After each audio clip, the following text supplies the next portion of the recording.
এই উইকেন্ডে মানে এই সপ্তাহের শেষের দিকে আমি বেশ কয়েকটি স্টক আপনাদের সঙ্গে শেয়ার করেছি অ্যানালিসিস পারপাস, লার্নিং পারপাস, এবং এগুলো আপনাদের রিকোয়েস্টেই আমি বানাচ্ছি। কারণ আমি mainly Nifty, bank Nifty video share করি আপনাদের সঙ্গে, সেখান থেকে স্টকের ভিডিও শেয়ার করছি।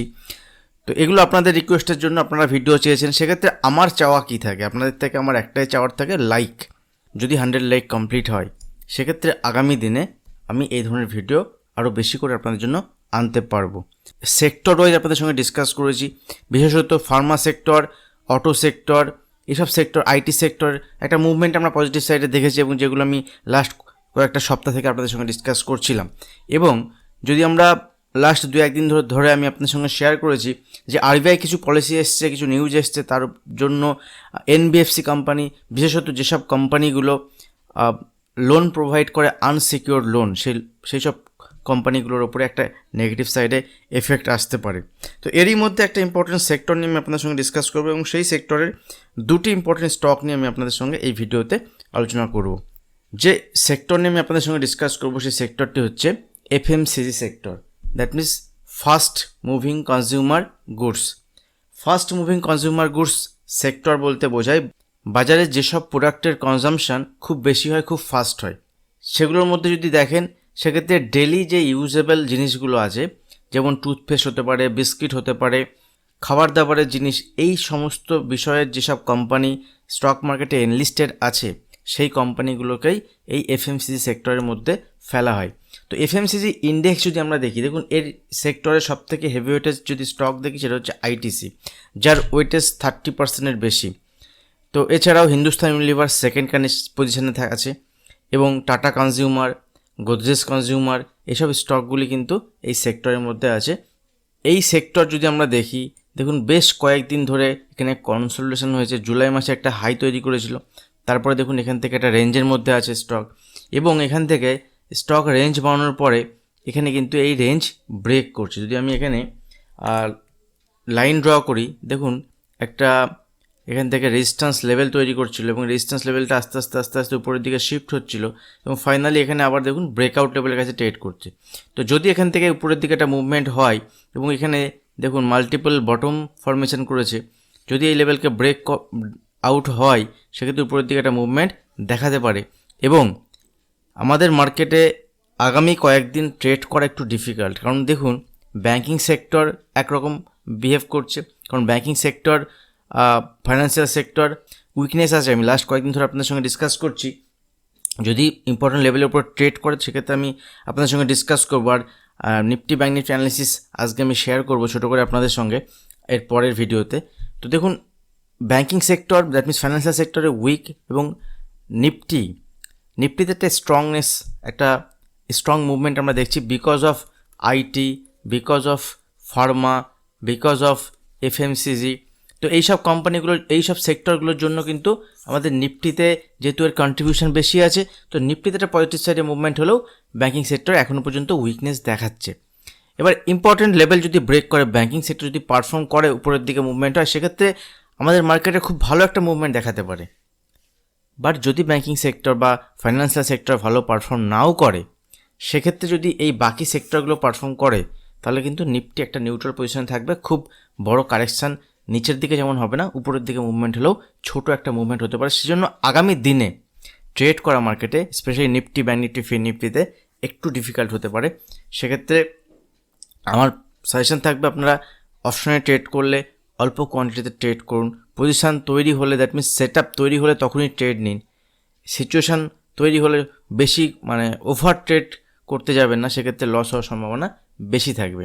তো যে দুটি স্টক নিয়ে আমি ডিসকাস করব এই ফার্মা সেক্টরে, সেই দুটি স্টকের মধ্যে ফার্স্ট হচ্ছে হিন্দুস্তান ইউনিলিভার। দেখুন হিন্দুস্তান ইউনিলিভার হচ্ছে সেকেন্ড পজিশনে, ওয়েটেজের দিক থেকে দেখি ফার্মা সেক্টর, এই এফএমসিজি সেক্টরের সেটা হচ্ছে সেকেন্ড কন্ডিশনে ওয়েটেজ দিক থেকে। তার মানে এর পার্সেন্টেজ কন্ট্রিবিউশন অনেকটা বেশি। এবং দেখুন এখান থেকে একটা লোয়ার লো ফরমেশন হতে হতে বেশ একটা কারেকশন যদি আমরা দেখি উপরের লেভেল থেকে কতটা নিচের দিকে ফল হয়েছে, সেক্ষেত্রে আমরা দেখতে পাবো যে হায়ার লেভেল থেকে স্টকের ফল হয়েছে অলমোস্ট 10%, 11% মতো।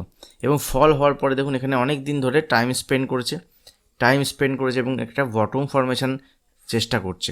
এবং লাস্ট দিন এখানে একটা ভলিউম সাপোর্টের মুভমেন্ট উপরের দিকে হয়েছে, একটা ভালো ক্যান্ডেল তৈরি হয়েছে।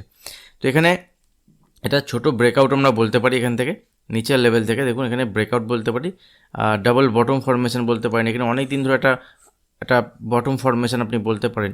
তো এই লেভেল যদি ব্রেক করে আগামী দিনে, সেক্ষেত্রে উপরের দিকে মুভমেন্ট হলে এখান থেকে 2600 টার্গেট পর্যন্ত দেখাতে পারে, 2580 থেকে 2600 টার্গেট। এবং এই 2580 থেকে 2600 লেভেল যদি ফার্দার ব্রেক করে, দেখুন এটা কিন্তু নেক্সট রেজিস্ট্যান্স লেভেল, এটা কিন্তু নেক্সট আমার রেজিস্ট্যান্স লেভেল থাকবে এই লেভেলটা।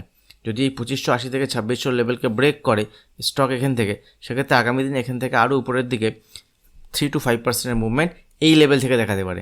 এখান থেকে যদি আমরা এই লেভেলটা দেখি, এটাও কিন্তু প্রায় 2% উপরের মুভমেন্ট। দেখুন এই লেভেল যদি এখানে আমরা দেখি, এটাও কিন্তু 2.5%। তো সেক্ষেত্রে এখান থেকে 2.5% একটা পজিটিভ সাইডে মুভমেন্ট দেখাতে পারে। এবং এই মুভমেন্ট যদি কন্টিনিউ হয়, সেক্ষেত্রে উপরের দিকে এই লেভেল ব্রেক করলে উপরের দিকে আরও 3 to 5% মুভমেন্ট দেখাতে পারে। সেক্ষেত্রে এখানে স্টপ লস কী থাকবে, আমার হিসাবে এখানে স্টপ লস হচ্ছে এই যে গত দিনের যে লো, সে গত দিনের লো স্টপ লস ইউজ করতে পারে। যদি এখান থেকে ছোটোখাটো কারেকশান হয়, সেই কারেকশানও এখানে অ্যাকুমুলেশন করা যেতে পারে।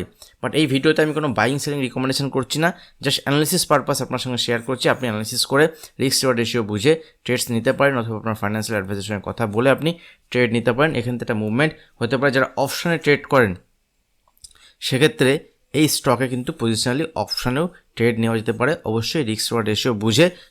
আচ্ছা, নেক্সট যে স্টক সেটা হচ্ছে টাটা কনজিউমার। দেখুন এই স্টকটা এফএমসিজি সেক্টর থেকেও, এটাও এফএমসিজি সেক্টর থেকে। এই টাটা কনজিউমারকে যদি আমরা দেখি, এই কিন্তু ব্রেকআউট লেভেলের উপরে ট্রেড করছে। এবং যদি আপনারা দেখি, টাটা কনজিউমার কিন্তু অনেকটা উপরে ট্রেড করছে, ঠিক আছে। তার যে অল টাইম হাই, সে অল টাইম হাইয়ের উপরে টাটা কনজিউমার ট্রেড করছে। এবং এখান থেকে যদি আমরা একটা ট্রেন লাইন ড্র করি বা একটা চ্যানেল যদি ড্র করি, দেখুন চ্যানেল ড্র করলে আমরা দেখতে পাবো যে এই একটা চ্যানেলের মধ্যে দিয়ে চলার চেষ্টা করছে, ঠিক আছে। এবং এই চ্যানেলের এখন যেখানে ট্রেড করছে, সেটা কিন্তু চ্যানেলের মাঝ বরাবর ট্রেড করছে এবং নিচের দিকে। তো যদি এখান থেকে একটা পজিটিভ সাইডে মুভমেন্ট হয় এফএমসিজি সেক্টরে, সেক্ষেত্রে এই স্টকটি টাটা কনজিউমার এফএমসিজি সেক্টরের ভালো পারফর্ম করছে অলরেডি। এবং সঙ্গে এখন যদি এফএমসি সেক্টরে মুভমেন্ট হয়, ব্রেকআউট হয়, এ কিন্তু আরও ভালো পারফর্ম করবে। সেক্ষেত্রে যখন এই লেভেলকে ব্রেক করবে এখান থেকে, দেখুন গতকালের যে লো, মানে গত লাস্ট দিন যে ট্রেড হয়েছে, তার আগের দিন একটা রেড ক্যান্ডেল এখানে ফর্ম হয়েছিল। তো এখানে 930 থেকে 935 লেভেল ইম্পর্টেন্ট। এই লেভেলের উপরে যদি সাস্টেন করে ফার্দার, তাহলে এখান থেকে উপরের দিকে মুভমেন্ট হলে এখান থেকে নেক্সট যে রেজিস্ট্যান্স লেভেল, সেটা হচ্ছে 946 লেভেল ব্রেক করলে উপরের দিকে 965 থেকে 970 লেভেল পর্যন্ত দেখাতে পারে।